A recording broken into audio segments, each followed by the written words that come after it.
and welcome to Firstpost Live, where we bring you the day's top 4 stories from across the world. I am Gushin Galan, live from the Firstpost studios. Let's begin with the headlines. India lodges a strong protest with China after a woman from Arunachal Pradesh is detained for 18 hours at a Shanghai airport, with officials allegedly refusing to recognize her Indian passport. The Israeli military begins a fresh counter-terrorism operation in the northern occupied West Bank, targeting areas it refers to as northern Samaria. Brazil's Supreme Court orders former President Jair Bolsonaro to begin serving a 27-year prison sentence over his role in a failed coup plot after he lost the last election. Italian lawmakers unanimously back a new law making femicide, the intentional murder of a woman or girl because of her gender, a distinct crime punishable by life imprisonment. And the Trump administration announces a $100 surcharge for foreign tourists visiting popular U.S. national parks starting in 2026, including the Grand Canyon and Yellowstone.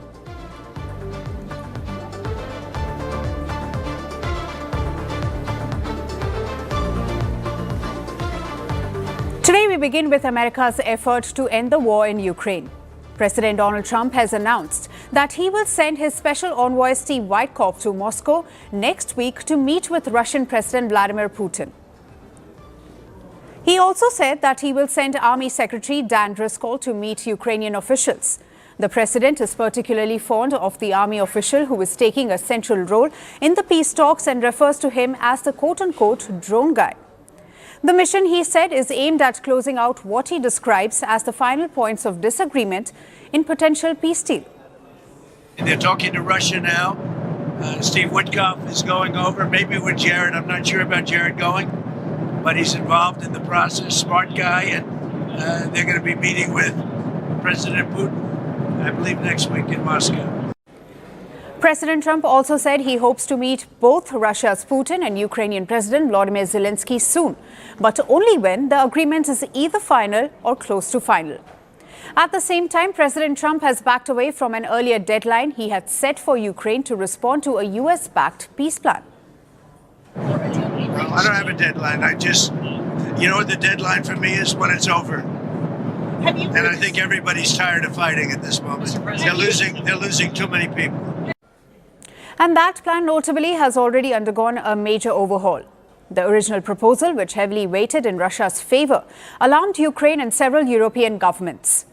Now reports suggest that the revised plan is significantly better for Kyiv. It reportedly raises the future cap on Ukraine's military forces from 600,000 to 800,000 troops and incorporates more of Ukraine's core interests. President Zelensky said the principles of the updated plan could lead to deeper agreements, but emphasized that much will depend on Washington's next steps. Now we have a good result from Geneva and from the meetings and talks that took place there. Ukraine has the framework developed by our teams in Geneva. That framework is on the table, and we are ready to move forward together with the United States of America, with personal engagement of President Trump, and with Europe, with leaders, and with all partners who have their strengths and capacity to help.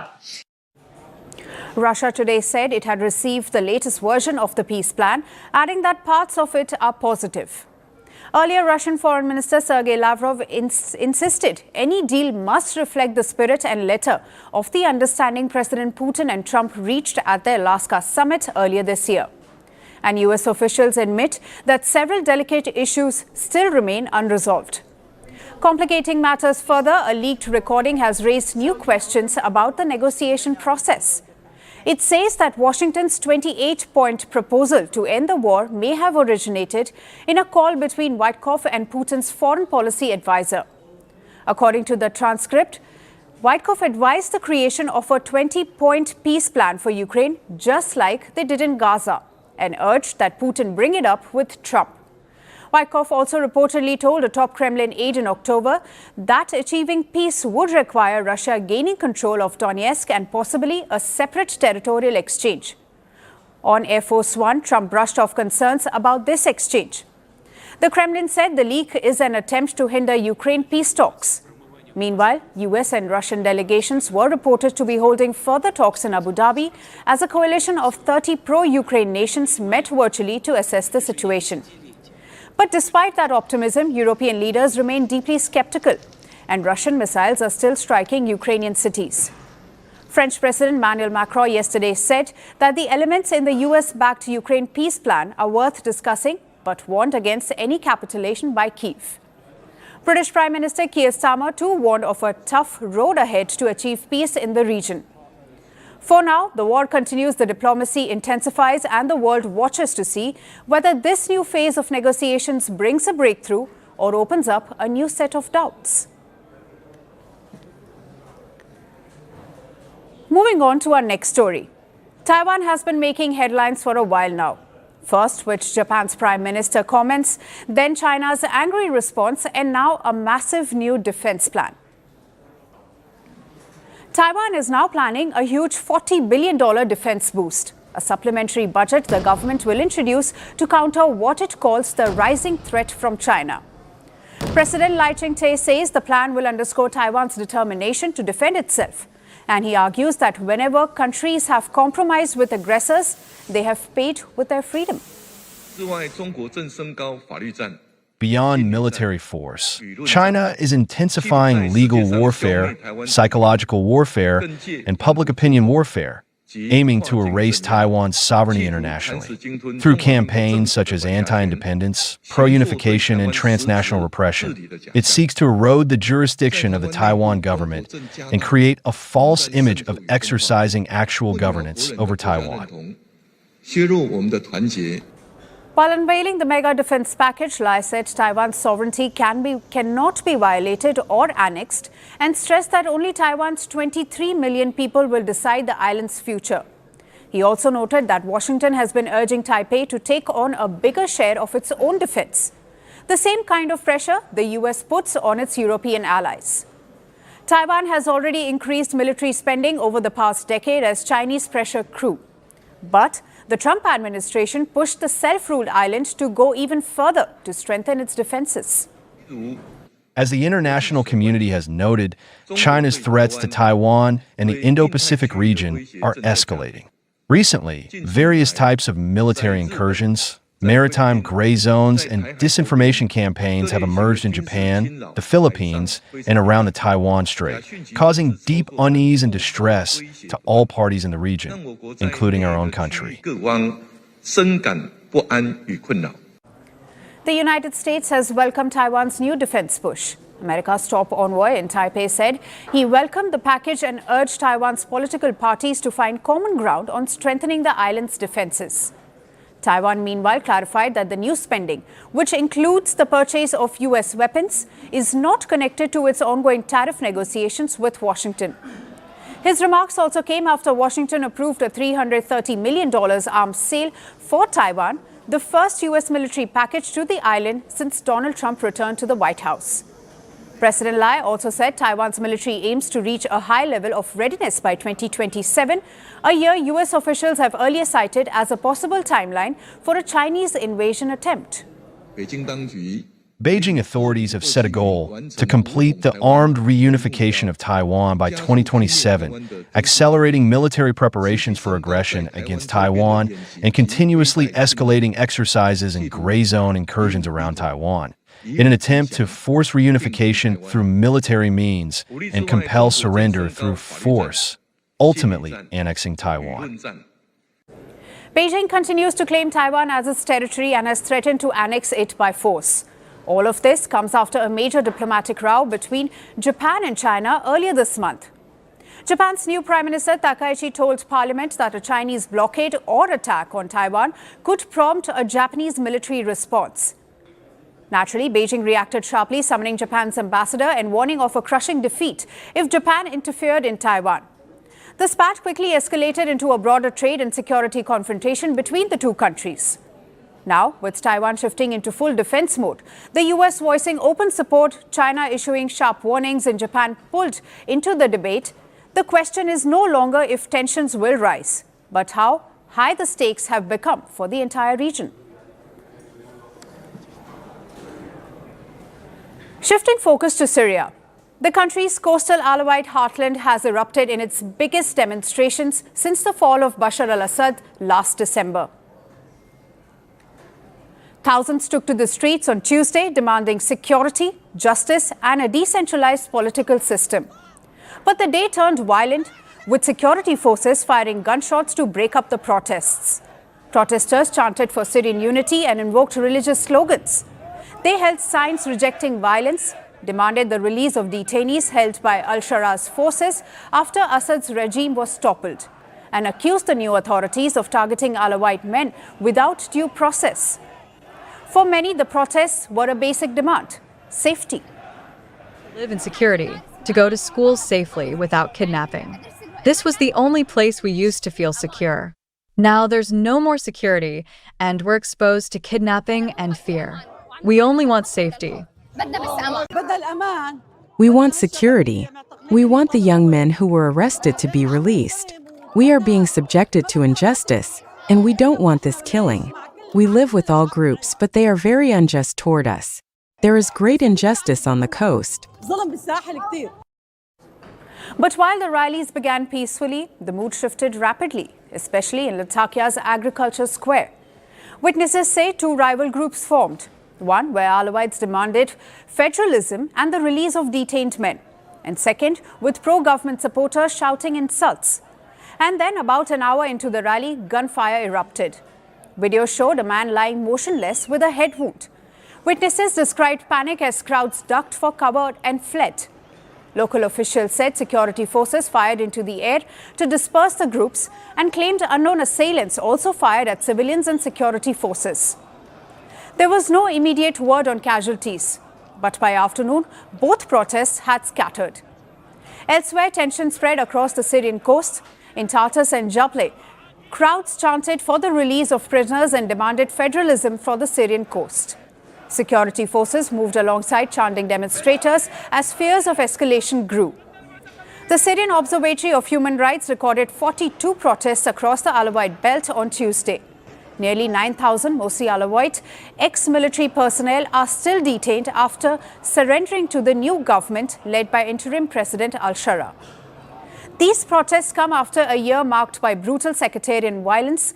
Syria has faced repeated sectarian clashes since Assad, an Alawite who was ousted last year, and a Sunni-led government took power.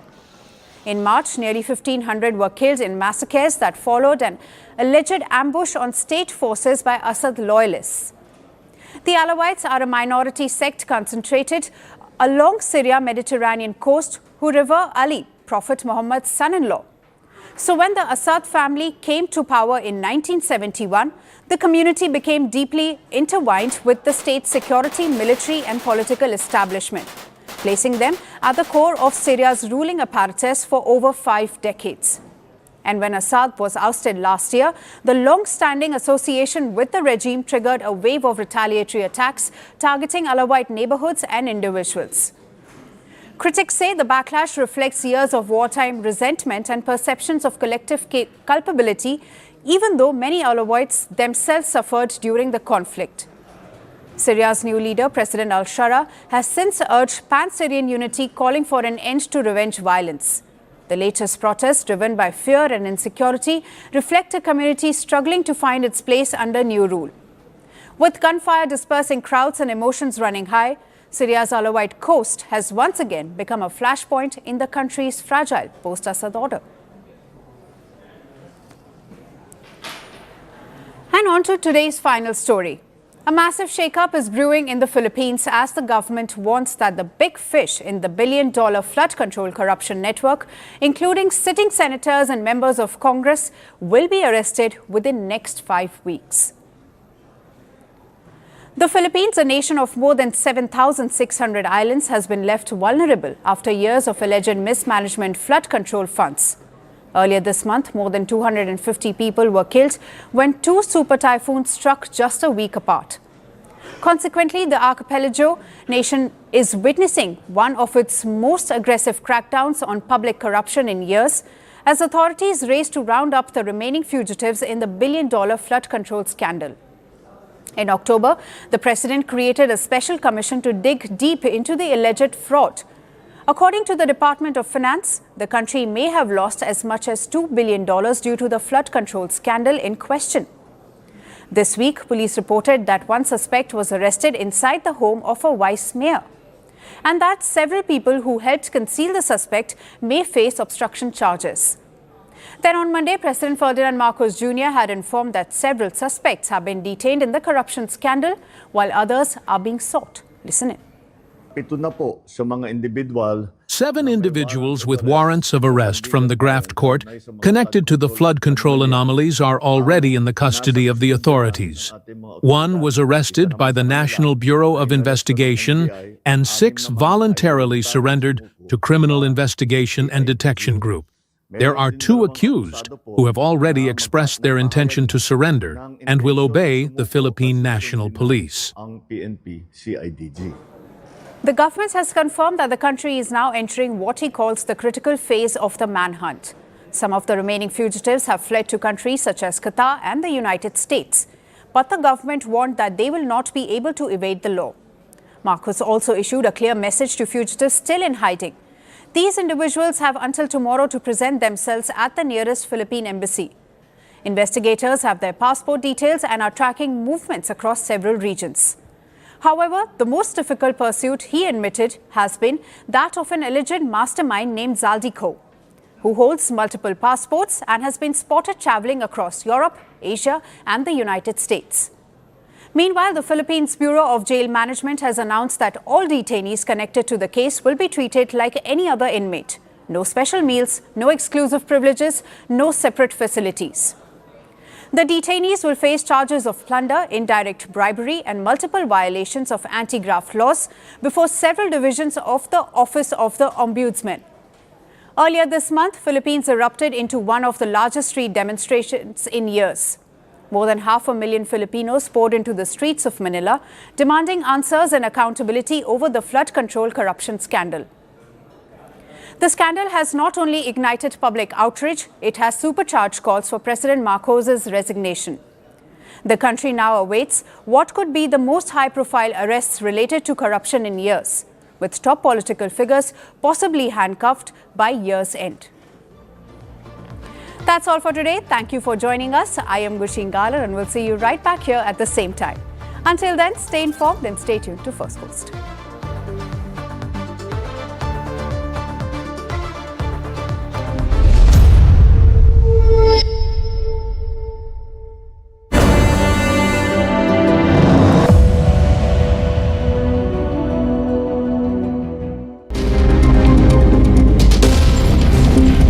Arunachal, not India, China, your visa not acceptable, your basically passport is invalid.